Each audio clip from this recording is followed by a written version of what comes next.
AG ನ್ಯೂಸ್ಗೆ ಸ್ವಾಗತ.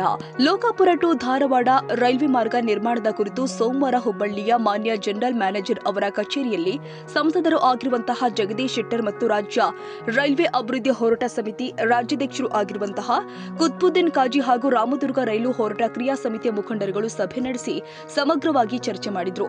ಸಭೆಯ ನಂತರ ಮಾತನಾಡಿದ ಕುತ್ಬುದ್ದೀನ್ ಕಾಜಿ ಅವರು, ಮಾಜಿ ಮುಖ್ಯಮಂತ್ರಿಗಳು ಹಾಗೂ ಬೆಳಗಾವಿ ಜಿಲ್ಲೆಯ ಸಂಸದರು ಆಗಿರುವಂತಹ ಮಾನ್ಯ ಜಗದೀಶ್ ಶೆಟ್ಟರ್ ಅವರು ಲೋಕಾಪುರ ಟು ಧಾರವಾಡ ನೂತನ ರೈಲ್ವೆ ಮಾರ್ಗ ಅನುಷ್ಠಾನಕ್ಕಾಗಿ ಪ್ರಾಮಾಣಿಕವಾಗಿ ಶ್ರಮಿಸುತ್ತಿದ್ದಾರೆ.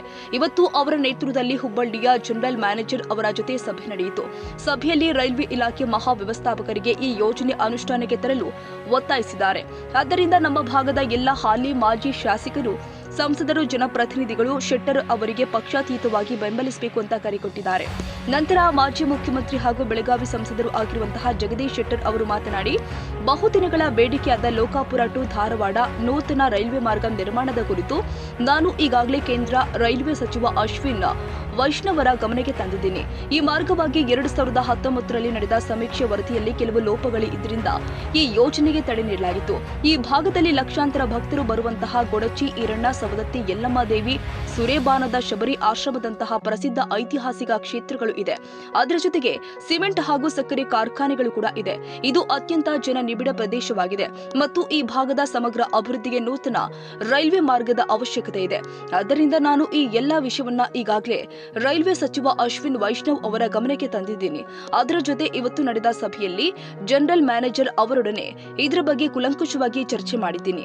ಸಮಗ್ರ ಚರ್ಚೆಯ ನಂತರ ಜನರಲ್ ಮ್ಯಾನೇಜರ್ ಅವರು ಸಕಾರಾತ್ಮಕವಾಗಿ ಸ್ಪಂದಿಸಿದ್ದಾರೆ.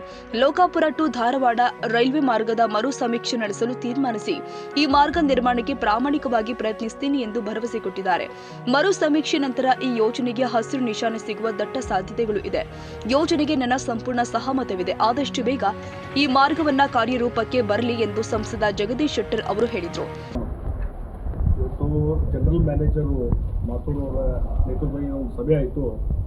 ಹಲವಾರು ವಿಚಾರವನ್ನು ನಾವು ಚರ್ಚೆ ಮಾಡಿದ್ವಿ. ಅದರಲ್ಲಿ ಪ್ರಮುಖವಾಗಿ ಇವತ್ತೇನು ಲೋಕಾಪುರದಿಂದ ರಾಮದುರ್ಗ, ಸವದತ್ತಿ ಮತ್ತು ಧಾರವಾಡ ಹೊಸದಾಗಿ ರೈಲ್ವೆ ಲೈನ್ ಆಗಬೇಕು ಅನ್ನುವಂಥದ್ದು ಏನೋ ಒಂದು ಆ ಭಾಗದ ಜನರ ಬೇಡಿಕೆ ಇದೆ ಮತ್ತು ಎಲ್ಲ ಹೋರಾಟಗಳ ಬೇಡಿಕೆ ಇದೆ. ಅದಕ್ಕೆ ಈಗಾಗಲೇ ನಾನು ಲೋಕಸಭಾ ಸದಸ್ಯ ಆದಮೇಲೆ ರೈಲ್ವೆ ಮಿನಿಸ್ಟರ್ ಅಂತ ವೈಷ್ಣವರಿಗೂ ನಾನು ಭೇಟಿಯಾಗಿ, ಸೋಮಣ್ಣವ್ರಿಗೂ ಭೇಟಿಯಾಗಿ ಇದನ್ನು ಅವ್ರ ಗಮನಕ್ಕೆ ತೊಗೊಂಬಂದಿದ್ದೇನೆ.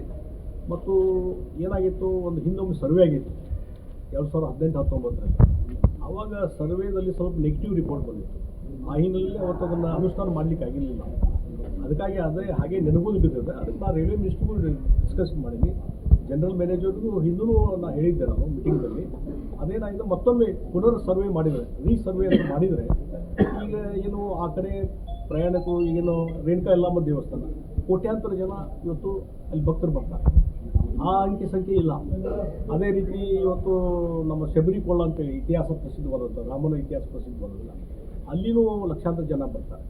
ಅದೇ ರೀತಿ ನಮ್ಮ ಶಿರ್ಸಂಗಿ ದೇವಸ್ಥಾನಕ್ಕೆ ಅಲ್ಲಿ ಸಹಿತ ಲಕ್ಷಾಂತರ ಜನ ಬರ್ತಾರೆ.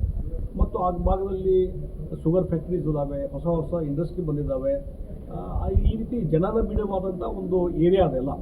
ಮತ್ತು ಆ ಭಾಗದ ಒಂದು ಆರ್ಥಿಕ ಅಭಿವೃದ್ಧಿ ದೃಷ್ಟಿನೂ ಮುನ್ನಾಲೋಚನೆ ಮಾಡಿದರೆ ಈ ಹೊಸ ರೈಲ್ವೆ ಲೈನ್ ಮಾಡುವಂಥದ್ದು ಭಾಳ ಅವಶ್ಯಕತೆ ಇದೆ. ಇದೆಲ್ಲ ವಿಷಯ ರೈಲ್ವೆ ಮಿನಿಸ್ಟರ್ಗೂ ನಾನು ಗಮನಕ್ಕೆ ತೊಗೊಂಬಂದಿದ್ದೀನಿ. ಜನರಲ್ ಮ್ಯಾನೇಜರು ಇವತ್ತು ಮೀಟಿಂಗ್ನಲ್ಲಿ ಅದ್ರ ಬಗ್ಗೆಯೂ ಭಾಳ ಕುಲಂಕಷವಾದ ಚರ್ಚೆ ಆಗಿದೆ. ಮತ್ತು ನೀವು ಎಲ್ಲರೂ ಹೋರಾಟಗಾರರು ಅಲ್ಲಿ ಬಂದಿದ್ರಿ, ಕುತುಬುದ್ದೀನು ಮತ್ತು ಉಳಿದವರೆಲ್ಲರೂ ಬಂದಿದ್ರಿ. ನೀವು ಎಕ್ಸ್ಪ್ಲೈನ್ ಮಾಡಿ ಹೇಳಿದ್ರಿ. ಈಗ ಒಂದು ಏನಂದ್ರೆ ಅದ್ರ ಬಗ್ಗೆ ಒಂದು ಫೇವರಬಲ್ ಆದಂಥ ಒಂದು ಒಪಿನಿಯನ್ನು ಜನರಲ್ ಮ್ಯಾನೇಜರ್ ತೊಗೊಂಡಿರ್ತಾರೆ.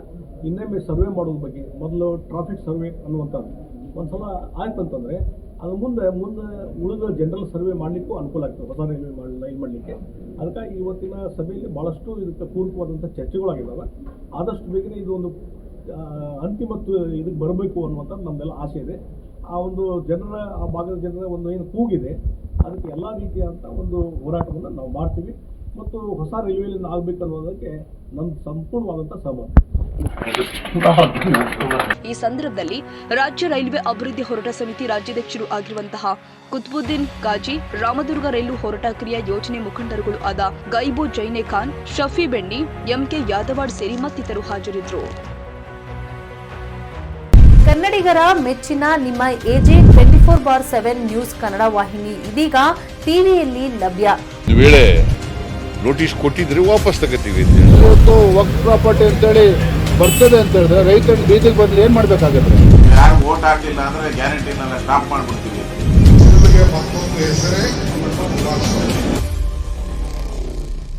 ಕರ್ನಾಟಕ ಮತ್ತು ದೇಶ ವಿದೇಶ 360 ಡಿಗ್ರಿ ಸುದ್ದಿ ಹಾಗೂ ಉತ್ತರ ಕರ್ನಾಟಕ, ಬೆಳಗಾವಿ, ಬಾಗಲಕೋಟೆ, ಧಾರವಾಡ, ಹಾವೇರಿ, ಗದಗ, ಬಿಜಾಪುರ ಜಿಲ್ಲೆಯ ಕ್ಷಣ ಕ್ಷಣದ ವಿವರವನ್ನ ಪಡೆಯುವುದಕ್ಕೆ AJ 24/7 ನ್ಯೂಸ್ ಕನ್ನಡ ವಾಹಿನಿಯನ್ನ ಲೈಕ್ ಮಾಡಿ, ವಿಡಿಯೋಗಳನ್ನ ಶೇರ್ ಮಾಡಿ, ಕಮೆಂಟ್ ಮಾಡುವ ಮೂಲಕ ನಮ್ಮ ವಾಹಿನಿಗೆ ಸಹಕಾರ ನೀಡಿ ಮತ್ತು ಚಾನೆಲ್ ಅನ್ನ ಸಬ್ಸ್ಕ್ರೈಬ್ ಮಾಡಿ.